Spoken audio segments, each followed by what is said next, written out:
The Streamer Meets the Guru, by David Russo. Chapter 1: The Nose and the Silence. The streamer's studio glowed in hues of electric blue and restless red. 3 monitors flickered with chat messages, emojis flying faster than raindrops on glass. His headphones pulsed with synthetic beats. Somewhere beyond the screens, night had fallen, but he hadn't noticed. "Let's go," he shouted into the mic, voice riding the wave of sound effects and donations. His words were echoes of 100 streams before. Jokes, reactions, no's, he was good at it. Too good. The timer on the wall blinked 8 hours live. When the final subscriber alert rang out, his smile cracked slightly. He reached for his water, noticed his hand trembling, and laughed to himself, the hollow kind of laugh that ends in silence. "All right, chat," he said, forcing a grin. "I'll see you tomorrow. Same time, same chaos." He clicked end stream. The sudden quiet hit him like cold air. For the first time in weeks, there was no background track, no notifications, no sound.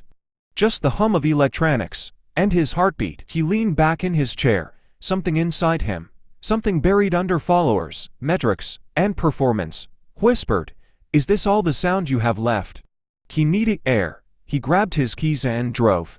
No destination, just out, away from the signal. Hours later, his car lost reception somewhere in the hills. The GPS froze, and a low fog rolled across the road.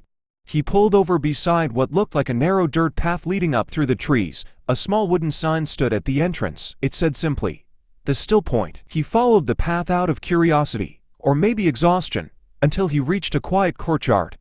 A lone figure sat on a low stone bench beneath a banyan tree, sipping tea from a clay cup. "Lost?" the man asked without opening his eyes. His voice was soft, almost part of the breeze. "Yeah," the streamer said, "no signal up here." The man smiled. "Then you're found." The streamer blinked. "Found? I can't even open my map." The man set his cup down. "There are other maps," he said. "Ones that work better when the signal is gone." "Are you, like, the owner here?" "Caretaker, perhaps," the man said, "of this place." Of silence, they stood there for a moment. The only sound was wind moving through leaves. The streamer grew uncomfortable. "It's too quiet," he said. The man chuckled. "That's what everyone says at first. But stay long enough, and you'll hear what's been speaking beneath the noise all along." The streamer frowned. "And what's that?" The man looked up, eyes calm as still water. "Yourself." The streamer laughed awkwardly, unsure whether to take it as wisdom or weirdness. Yet as he turned to leave, something tugged at him, a feeling like a half-remembered melody. He stood for a moment longer, listening, and for the first time in a long time, there was nothing. No alerts, no applause, no chatter. Just silence, and it was not empty. It was full. Wisdom. Silence is not the absence of sound. It is the presence of yourself. Chapter 2. Followers and disciples. The morning sun stretched across the hills like gold silk. The streamer awoke to birdsong, an unfamiliar kind of notification, one that didn't demand a response. He had fallen asleep in his car by the gate of the Still Point. The old man from the night before was sweeping the path when he approached. "You're still here," the streamer said. "So are you," the guru replied without looking up. "Perhaps the signal kept you." The streamer smiled faintly. "You know, I've been thinking. Last night felt different, peaceful, I guess." "Peaceful is good," said the guru, "but fragile, if it depends on a place. True peace travels with you." The streamer nodded, pretending to understand. "Maybe I could stream this place though. People would love it. The vibe, the trees, your whole monk aesthetic. It would go viral." The guru stopped sweeping and turned to him, one eyebrow raised. "Viral, yeah. Like, millions of people watching, learning from you. You'd have followers everywhere." "Followers?" The guru chuckled softly. "I already have them." The streamer looked around. "Where? I don't see anyone here." "They're not behind me," the guru said, pointing to his feet. "They are beside me. The wind, the ants, the clouds. We move together." The streamer frowned. "That's poetic, but not the same. I mean real followers. Online, I've got 2.7 million. Ah." The guru leaned on his broom. "And where do they follow you to?" The streamer hesitated. "Well, nowhere, I guess.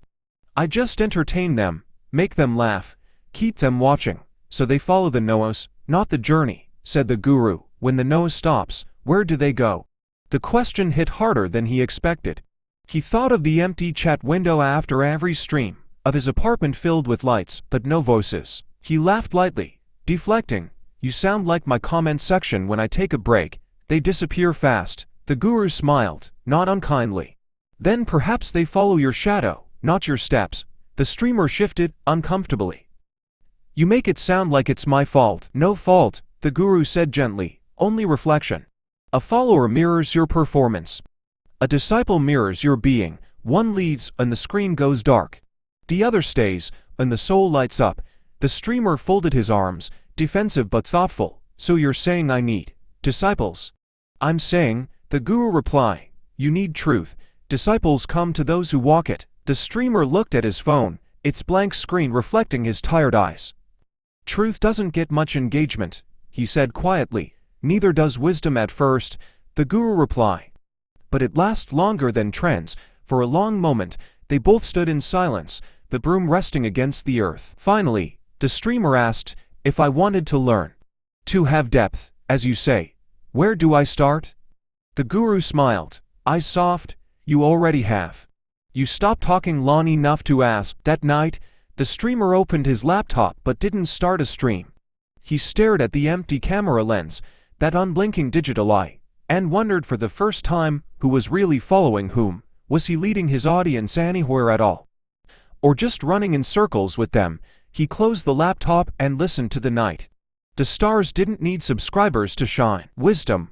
Followers are counted in numbers. Disciples are counted in depth. Chapter 3: The Algorithm of Karma. By the third day, at the still point, the streamer had almost forgotten what day it was. There were no clocks on the walls, no notifications to measure time. Only the slow rhythm of breath, wind, and the quiet pulse of the forest. The guru found him sitting under a tree with his phone in hand. The device had no signal, but he kept scrolling through old comments and clips, replaying moments from his digital life like faded memories, still streaming in your mind. The guru asked with a smile. The streamer shrugged. Old habits, I'm just checking my analytics. Seeing what worked, the guru sat beside him, resting his palms on his knees. And what do you learn from these numbers? That I did well when I made people laugh, the streamer said, not so well when I got serious. The algorithm rewards what people click on, not what they need. The guru's eyes gleamed with curiosity. Algorithm, it's what decides what shows up for people. The more they watch something, the more they get of it. It keeps feeding what they engage with. The guru nodded slowly. Oh, a mirror that multiplies attention. Yeah, kind of. The streamer laughed, except sometimes it traps you. You click one funny video, and an hour later you're still there, watching nonsense. It's like gravity. The guru reached down and picked up a dry leaf, letting it crumble in his hand. The same gravity pulls in here, he said, touching his chest. The mind also runs its own algorithm. It feeds you more of what you click on, your fears, your desires, your anger. Whatever you linger on, it multiplies. The streamer looked up, intrigued. So, karma is like an algorithm. The guru smiled. Exactly. Karma is not punishment, it is personalization. The universe learns from your choices and keeps showing you more of them, until you choose differently. The streamer laughed in surprise. So you're saying the universe basically has a recommendation system? Indeed, the guru said, eyes twinkling. If you dwell on resentment, it will recommend more bitterness. If you linger on gratitude, it will suggest peace. You curate your next life one thought at a time. The streamer leaned back, thoughtful. Man, that's deep. So how do I reset my feed? By changing what you click on within yourself, said the guru. Each moment offers a choice. To scroll through the same reactions, or to pause and watch with awareness. That pause, he tapped the streamer's forehead lightly, is the unsubscribe button. The streamer chuckled. You should totally do a TED Talk. I prefer walking to talking, the guru said, standing. Besides, wisdom doesn't trend. It transforms. The streamer pocketed his phone and stood up beside him. So if I stop reacting the same way, the universe gives me new content? Precisely, said the guru. Change your engagement, and your world refreshes. The two walked slowly toward the temple steps. For the first time in a long time, The streamer felt that the invisible code running his life might be editable, not through screens, but through silence. He glanced at the guru and smiled. "I think I just got recommended peace." The guru laughed softly. "Then don't skip the ad. Wisdom. Attention is the seed of destiny. What you engage with, you become." Chapter 4. The Infinite Scroll. The streamer woke to the sound of a distant bell ringing somewhere in the trees. For the first time in days, he didn't reach for his phone. Instead, he stretched and walked toward the edge of the courtyard, watching the morning fog lift like a veil. But old habits die hard. His mind was still restless, replaying scenes from past streams, alerts, memes, comments, and endless notifications. It was like a mental feed that never stopped. "I can't stop scrolling," he muttered aloud. The guru appeared quietly behind him, holding a small wooden wheel. "Why not?" "I don't know," the streamer admitted. "It's like, even when I'm done, my mind keeps scrolling through everything I've done. Every clip, every comment, I can't switch off." The guru held up the wheel. "Then try spinning this, mindfully." The streamer looked skeptical. "A wheel?" The guru placed it in his hands. "Yes. Spin it slowly. Feel its movement. Follow it with your eyes. Do nothing else." The streamer shrugged and gave it a tentative spin. The wheel wobbled, creaked, then began to turn smoothly in his palm. He stared, feeling each rotation as if it were a heartbeat. "See?" said the guru. "One turn, one moment. It ends, you notice it, then it begins again. Unlike your feet, it doesn't overwhelm you. It doesn't demand more. It simply is." The streamer frowned. "But it's boring. Nothing happens." "Exactly," said the guru. "The mind fears emptiness because it's accustomed to noise. Your feed scrolls endlessly, but it only gives the illusion of progress. True experience does not multiply, it deepens." He spun the wheel again, this time with slower, steadier attention. His racing thoughts began to settle, like a river slowing after a storm. "You see," the guru continued, "the infinite scroll is not outside, it is inside. Every click, every replay, every obsession, it keeps your mind running in circles, never arriving. Awareness is the first step in logging out." The streamer's eyes softened. "So, the scroll is my own restlessness." "Precisely, and it can be tamed, not by stopping, but by noticing. Each moment you observe without reacting, the wheel slows. You begin to hold your own attention, rather than letting it hold you." He looked at the wheel in his hands and felt a strange calm.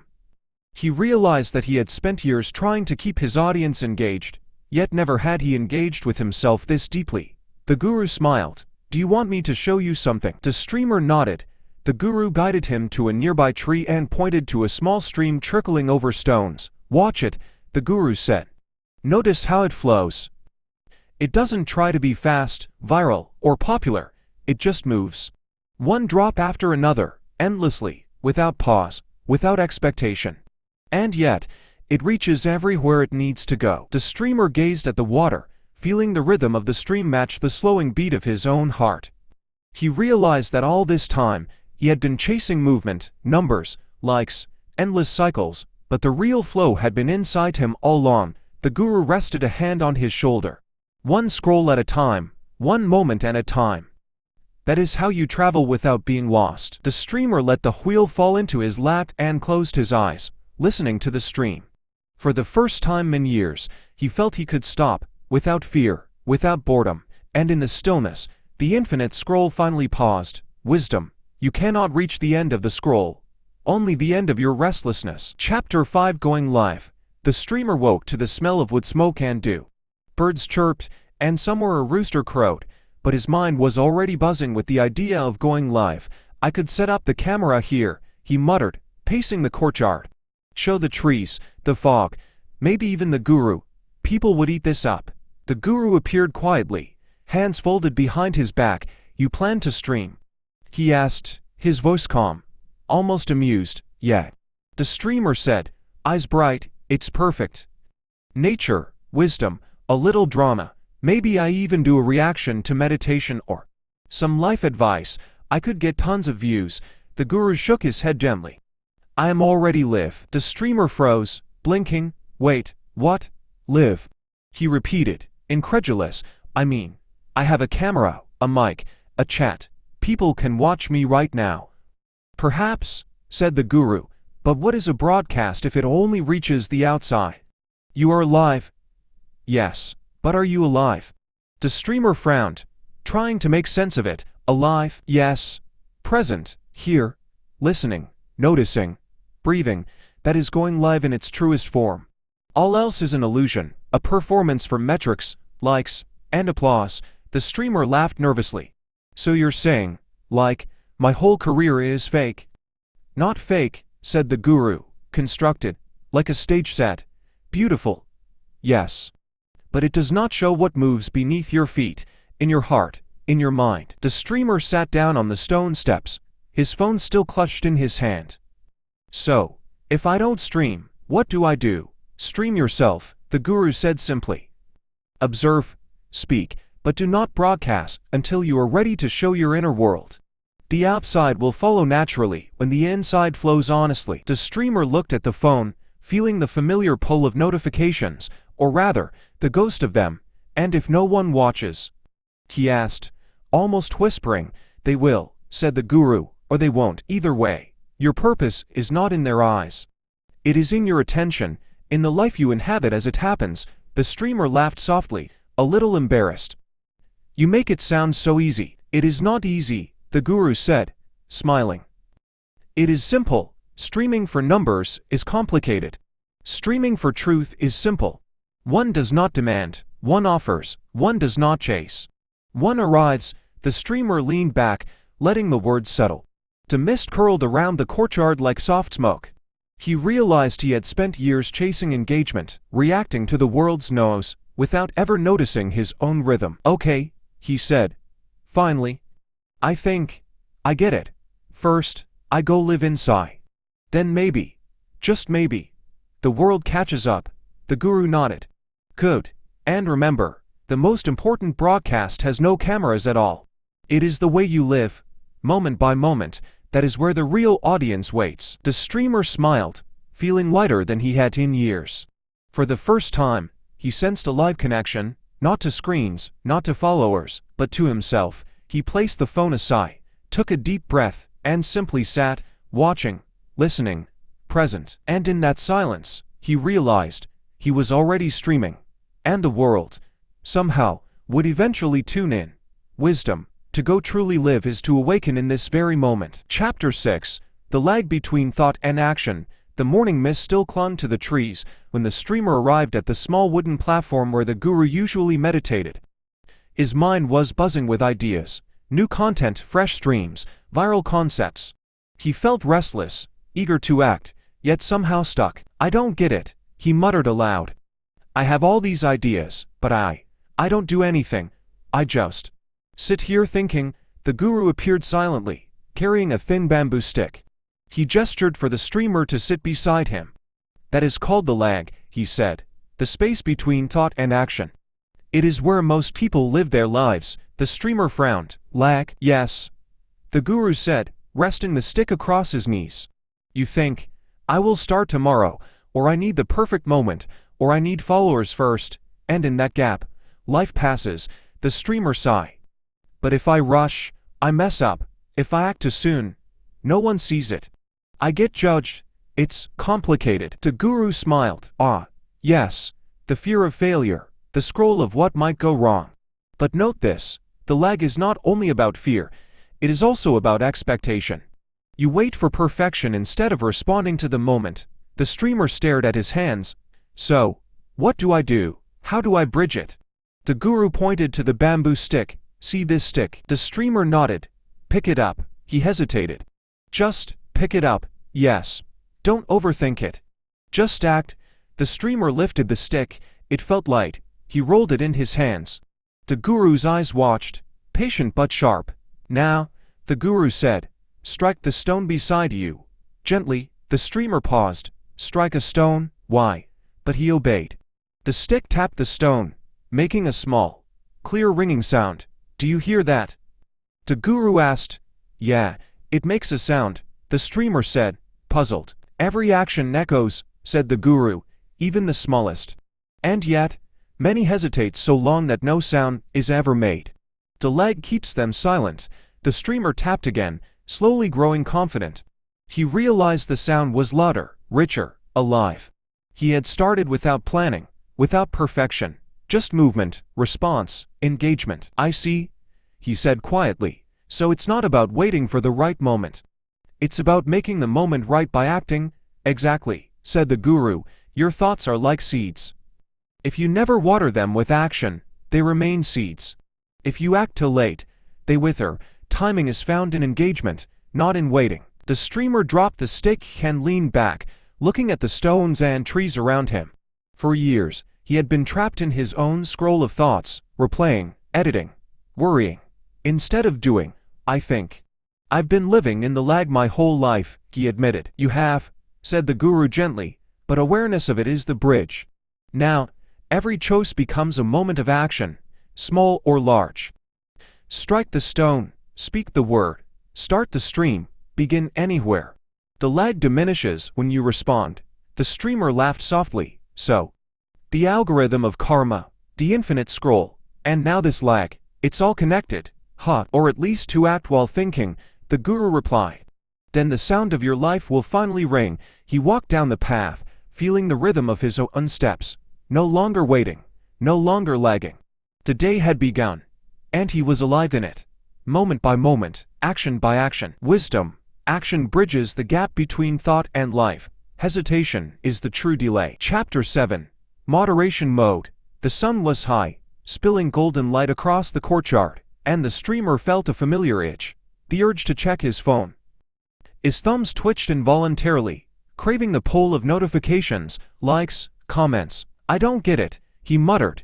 "Even when I try to focus, my mind keeps jumping back to the feed.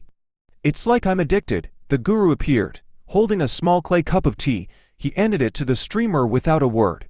The streamer sipped slowly, letting the warmth settle in his chest. "You are always toggling," the guru said.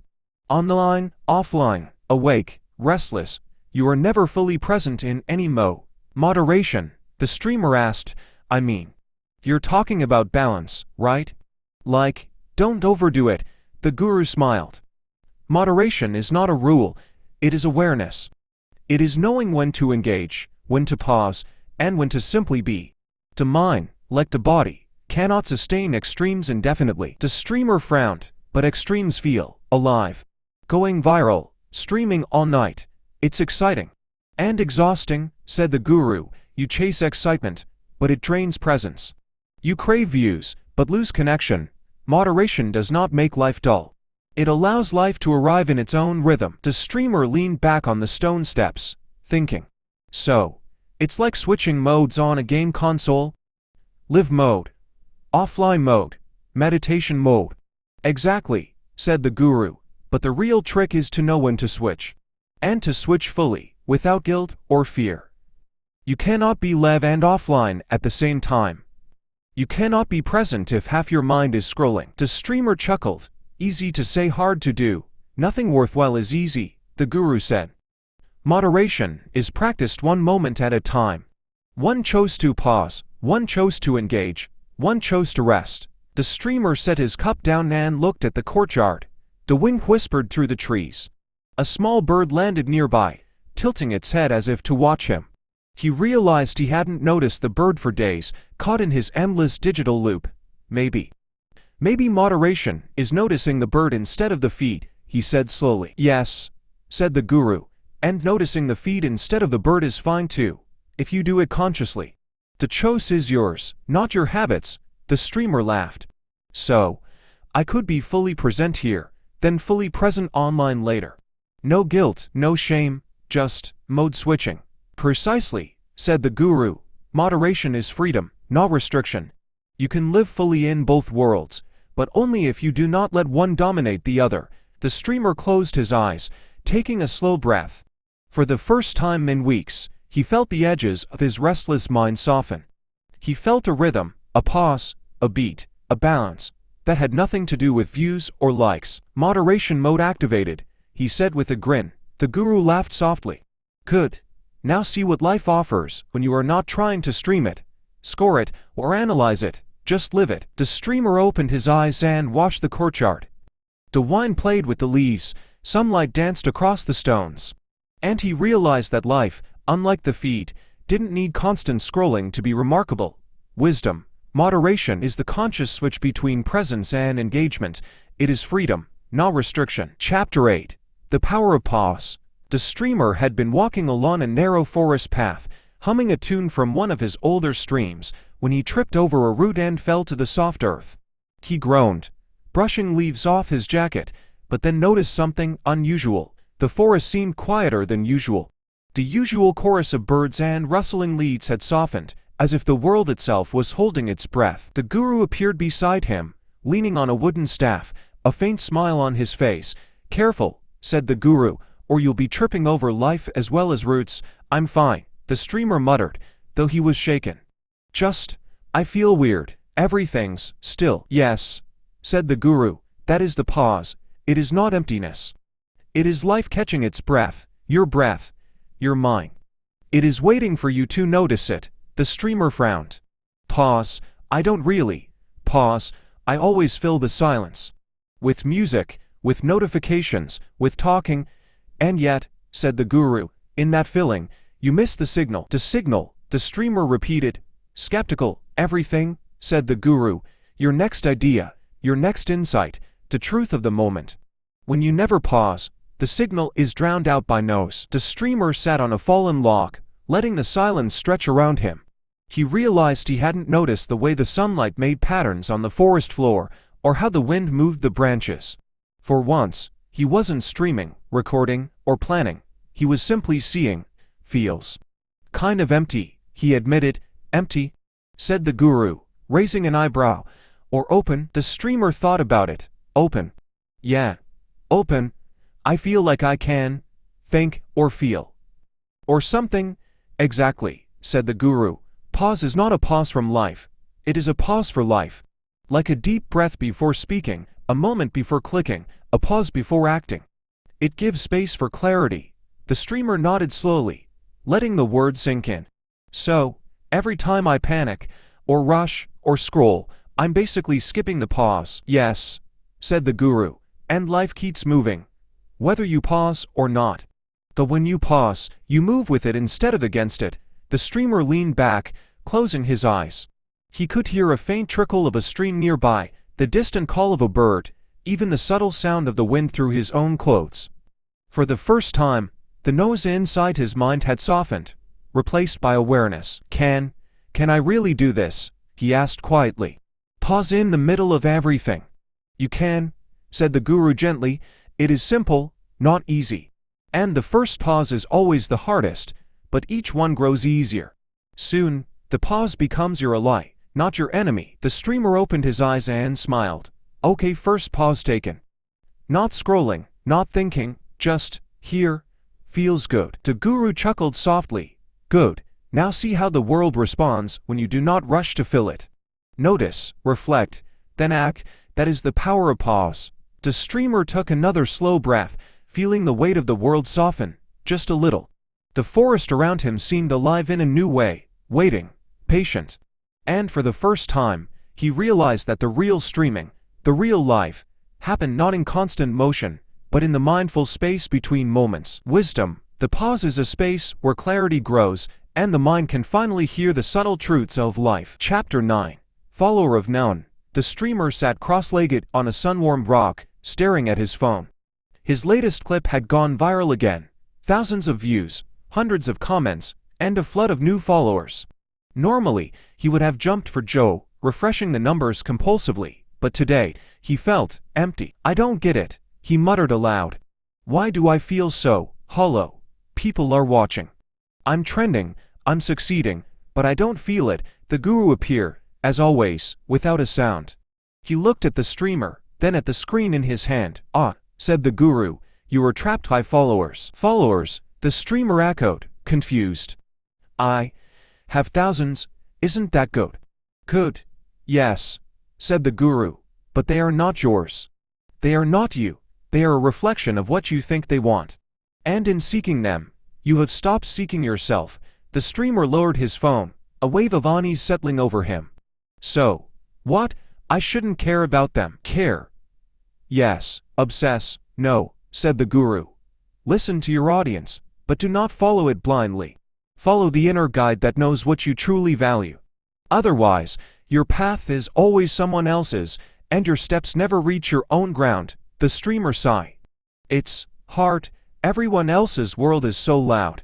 Their comments, likes, trends, it's like a tide I can't resist. Exactly, said the guru.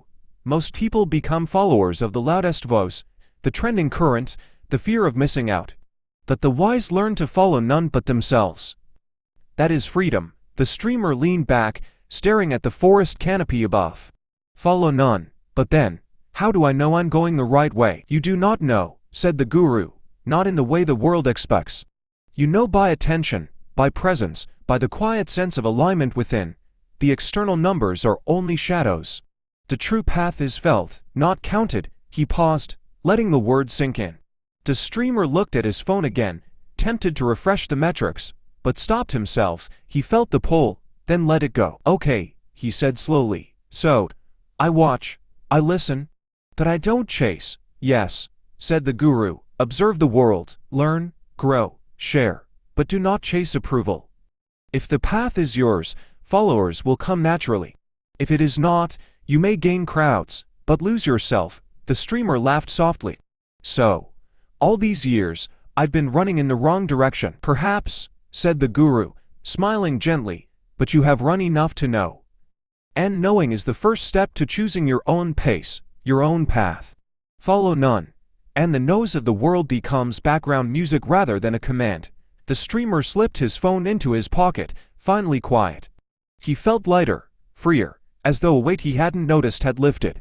For the first time, he imagined moving forward not for the applause, but for the rhythm of his own steps. Follower of none, he repeated, testing the phrase on his tongue. It felt strange, liberating, real. The guru rested a hand on his shoulder. Yes, and when you are a follower of none, you are a guide to yourself, and to others only when they choose to walk alongside you. The streamer smiled, looking at the forest, the sky, the small path winding ahead. For the first time, he realized that the real measure of influence was not the numbers on a screen, but the integrity of each step taken in freedom, wisdom. Seek not the applause of others, but the quiet guidance within. True followers are found only when you follow none but yourself. Chapter 10 Streaming the Self. The streamer woke early, sunlight spilling over the mountaintop where he and the guru had spent the last weeks. Birds called, and the wind carried the scent of pine and earth. He stretched, feeling a quiet excitement, not the kind that comes from notifications, but from presence. I think I finally understand, he said aloud, walking toward the guru, who was sitting cross-legged on a stone platform, eyes closed. You speak well, said the guru without opening his eyes. But do you understand, or are you repeating words you have heard? The streamer stopped, thinking, I think I understand.